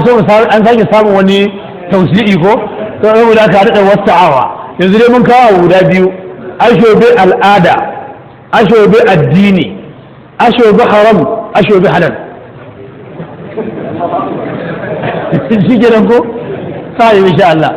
sai a je a yi bincike kar mu zama to yanci makwance kawai ai kokarin a wasu a yanzu ga wannan dan uwan da ya je shi har kamfanin waya ya je shi ba wanda da babu da tunanin irin waɗannan abubuwa din kuma abu ne wanda ya zama to muna mu'amala da shi yau da gobe bil hasr muna matsayin musulmai wala yahilu lahu an yaf'ala fi'lan hatta ya'lama hukm Allah fi tun da ashoben nan muna yi matan mu da ƴaƴan mu to me hukuncin Allah ciki saboda haka mu samu ko ba cewa kai ka zauna kadai ba abin wale ne na hudu kai ne ko a kana ciki kuwa to kai baka ciki kenan bismillah irin nau'in sana'ar da ya kamata ya matsayin aiki da banki a wurin musulmi wani na tambaya game da aikin banki a wajen musulmi a yau ka ga yanzu abin da ya zama yake akwai idan matsalar da yake tasowa a yanzu a haka shi sa muke ta roƙon Allah subhanahu wataala ya tabbatar da wannan buri na Jaiz Bank kuma alhamdulillah tana bunƙasa mu da roƙa musu Allah ta'ala ya ƙara bunƙasar da ita tana bunƙasa hakikani don abinan ba don abinan yanzu har ya sun shiga yanzu ma akwai alaƙa wasiƙa amincacciyar alaƙa tsakanin ainihin wato Jaiz din da hukumar alhazai ta ƙasa yadda zai zamanto abubuwa zai zamanto an samu ragewa muna fatan Allah ya ƙarfafa su to amma babbar matsala shine game da maganar yanayin aikin banki a dole kai a alatilas dole sai ya zamanto ana yin abin da ake ce ma wato irtikafu a khaffu darre wato sai an wayin din cututtuka guda biyu abu masu cutarwa illa guda biyu a ɗauki wanda ya fi sauki a yi amfani da shi don yanzu idan ya zama aka ce banki akwai riba ko ba riba akwai riba musallam akwai riba to amma a yanzu abin da ya zama to yake akwai ba aiki a bankin ba ne kadai za ka duba yanzu idan kana da naira 100,000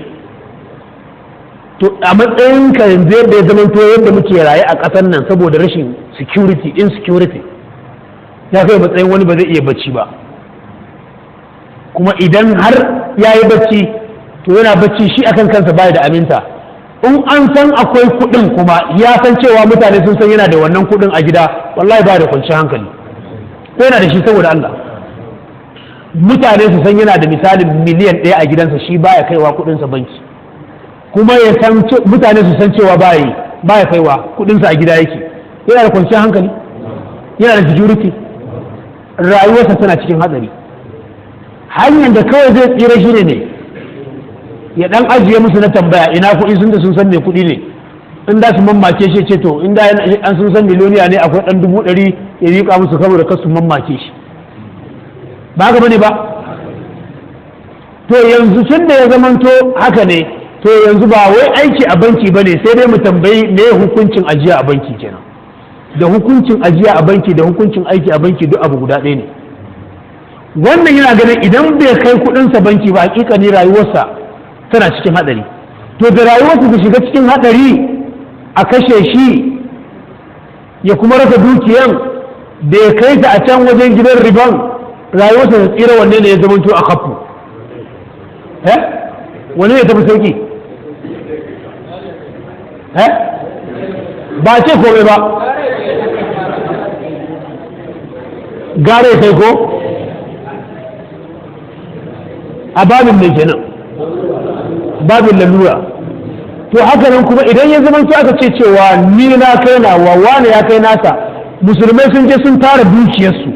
sai zaman to wanda zai tsare musu ya sa ido akan cewa bankin tana kusa da karewa, ko kuma ana ɗiban kuɗin ana tafiya da su ana karkata akalansu ana yin wasu abubuwan da ya zama to kuma ƙari akan abin da ya zama to na saɓon Allah ne, don a yi alatin musulmai su yi alatin 'yan uwansu. In an bari kawai zai zamanto kuma babu musulmai, sai wanda yake abokan gaba musulman ne za su rike dukiyar musulmai, in sun ga ma lokaci guda su tattara ma kudin su yi gaba. An jefa musulmai sun zamanto beggars, su rasa yadda za su je su kama, da kuma ya zamanto a ce an samu musulman su yi aiki, wanne kuma shi mafi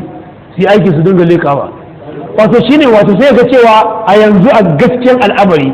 ka bayar da hukuncin a matsayin cewa aiki a banki, ma'aikacin banki mai aiki a banki, musulmi su je su yi aikin banki haramun ne, ka ba da hukunci akai, akwai abin hangi a ciki. don idan kace musulmai su fita a ciki ka su yi aikin, to ka yarda cewa ɗan uwanka musulmi ba za su kai kuɗi wajen ba kuɗin musulmai. In akwai ka yarda ka jefa ainihin dukiyar musulmi cikin haɗari.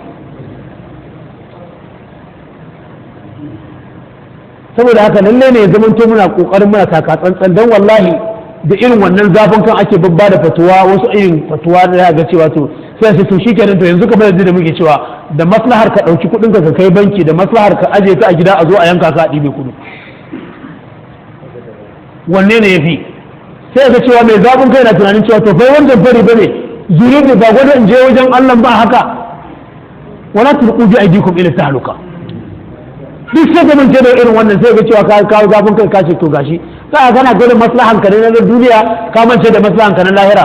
A duniyan ake neman lahira kuma ka mance da haka. Ina fata mun fahimci wannan kadiya din. Sai da gaskiya kadiyar aiki a banki kadiya ce wanda dole duk wanda zai bada fatuwa akan ta sai ya taka tsantsan. Saboda haka ana bukatan dai a yi abu bidikka. Daya na biyu kuma ya zamanto a ce an yi kokarin ana neman mafita, kamar yadda Allah ta'ala ya kawo mana da a yi jin labari ake da Jaiz Bank. To gashi nan Allah ya kawo mana Jaiz Bank din nan, muna fatan Allah ya karfafe su kuma Allah ya tabbatar da su, shine da a yi mu'amala babu riba babu wani abu a cikin mutum, ba kaufi zai zama to kuɗin da ya ajiye shi zai ɗauka. Allah ya sa mu dace. Na'am, menene tambayar ka?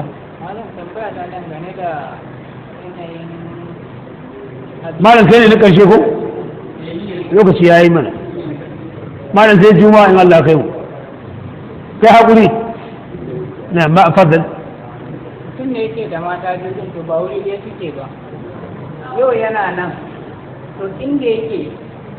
sai can inda ba nan yake bai ci abinci. Wai ya yi laifi wa nan inda bai ci abincin ba? Yace mutum yana da mata guda biyu. To wannan tana wancan gidan, wannan tana wancan gidan. Sai ya tashi sai ya je shi wancan gidan da ba ranar kwananta ba, sai ya zama to ya je shi aka sa masa abinci ya zauna ya ci. Ina matsayin haka? Munafiki ke rajin mata ko?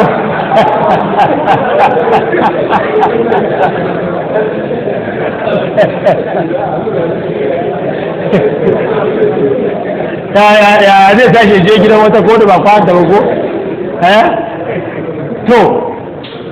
idan mutum ya zama yana da mata ko da a gida guda ne ya halatta gidansu guda ne ya halatta ya shiga cikin wannan ɗakin da ba ranar kwananta bai shiga ya je zauna ciki ko bai halatta ba ya halatta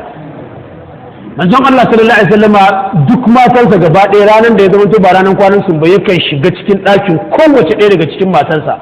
ya ma kusance ta ba tare da maganar kwanciya ba ya kusance ta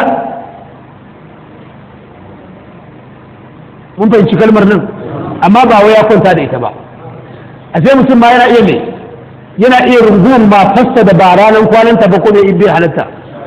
kusanci ne ko ba kusanci ba ne zai iya kifin ɗinta ko ba zai ba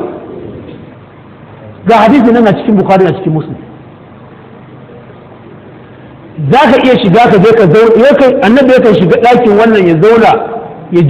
ji magananta ya zauna kusa da ita su yi magana ya fita ya shiga ɗakin wannan ya fita ya shiga ɗakin wannan har a je a cike zuwa ga ɗakin wanda ya zamanto ranar kwananta ne kuma sai kwan adam sai da an ka samu ɗan aya a ka afa ba abinci ba ne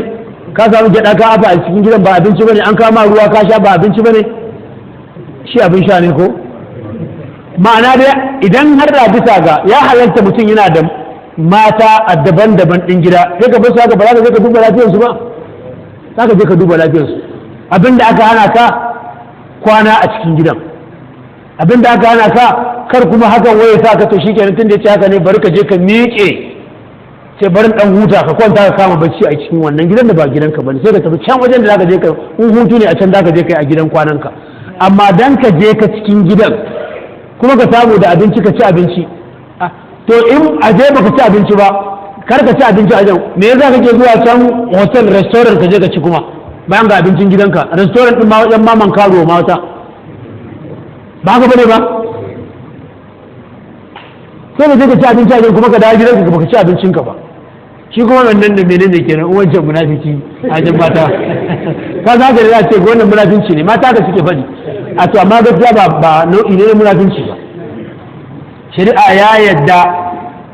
ko da ka karanta a cikin iziya a cikin babin rabon kwana mai iziya ya ce idan za ka je ka in ba ɗakin da kake kwana ba ma karka yadda ka shiga ɗakin in kana da wata bukata ko da riganka ne sai ka tsaya bakin kofa wance ni komo rigan nan da yawa shi ya sha wahala ne a hannun matansa a bana ya sha wahala ne ya ce munafiki ne ka shiga kai ko ba ka ba to amma dai fatawarsa ko kuma abin da ya zama ya rubuta a ciki a wannan wajen ya saba makarantar wasu sunnar manzon Allah sallallahu alaihi wasallam manzon Allah yana shiga ɗakin kowace daga cikin matan shi ya halatta kai ma ka shiga ba kuma khususiya ce tashi ba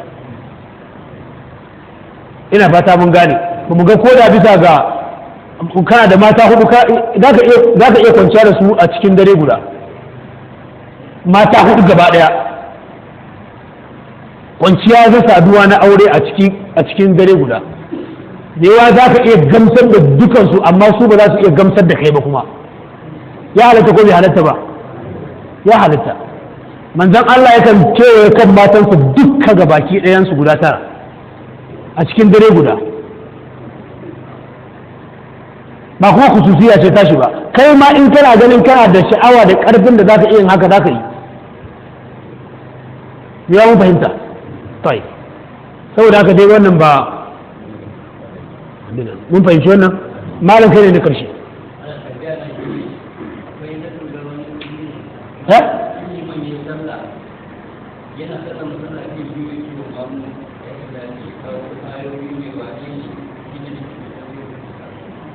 yace kamar irin masallaci an idan da sallah liman ya juyo ya ce to salatin annabi 10 qul huwallahu 3 istighfari kaza halala kaza kursiyu kaza ilafi kaza ya dafi ya salam laqad ja'akum wai ne hukuncin sa liman ya fito ne aya kuna ce assalamu alaikum rabu da liman kenan ba ruwanka da ni ba ruwana da kai amma ka zo ka kallafa ma mutane ka ce to salatin annabi 10 bayan abin da manzon Allah sallallahu alaihi wasallam ya ce ni abin da zan yi in na idan da sallah shine zan yi kabbar bari din nan 33 hailala da sauransu waɗannan ga sunan sun tabbata kai ka zo ka ga mun sai na annabi zan bari in yi naka wannan kawai ainihin coge ne kawai ciwa ne kawai ciwa ne bid'a ne ko bai halatta mutum ya haka ba kuma in ya faɗa maka haka kawai ko da ya zama to ka tashi ka kada riganka ko kuma ka share shi a cika da bismillah da fatiha kana ganin sa su bata fuskar su yi gama abin da suke ko sun yi bid'a ko ba addini bane kuma bukata ba ta biya da irin wannan bukata ba ta biya da irin wannan amma ba laifi bane ya zama to a ce ya fahimci akwai wata musiba tana dirka kowa jama'a ya kamata in ya yi da ce ya kamata jama'a fa ya kamata mu gane cewa rashin ruwan da muke ciki bai kamata mu zauna haka ba ɗan uwa musulmi a yi addu'a Allah ta'ala ya ba mu ruwa shi ke ne kowa ɗaga hannun sai roƙi Allah ta'ala ruwa amma ya zai ce wai zai kallafa min sai na yi ƙulwallahu 3 salata annabi 10 salata annabi 10 kafin ka yi 10 shi kafin ka yi ɗaya ya yi 10 shi ya zo ya ce maka ƙulwallahu 3 kafin ka je ka lam yakul lahu kufuwan ahad ya ce kuma a zo duk ƙarya ce har ce 10 yake da shi duk ƙarya ce kawai cuwa ce kawai wannan babu wani abu bai da shi bai da alaka da addini kuma haramun ne liman ya haka kuma idan ya haka yayi bid'a dan ba a same shi ba daga manzon Allah sallallahu alaihi wasallam ina fata ka gane saboda haka ka zo ka ce wa mutane ga abin da za su yi dan me zaka ce me yasa zaka ce kulhuwa me yasa zaka ce kaza me yasa zaka ce bance mun kasan kun bukatan ka kai naka daban ne Allah ya biya kana neman cewa Allah ya ba mu zaman lafiya ne ni din na samu zaman lafiya ni kuɗi nake nema ka zo ka ɓata min lokaci ka ce maganar zaman lafiya na samu yanzu akwai lafiya babu abin da lafiyar take so ta tafi da shi ina so roki Allah kuɗi ka zo ka ce min ka karkatar da aka halala ha Allah ya sa mu dace umu ila salatikum yarhamukum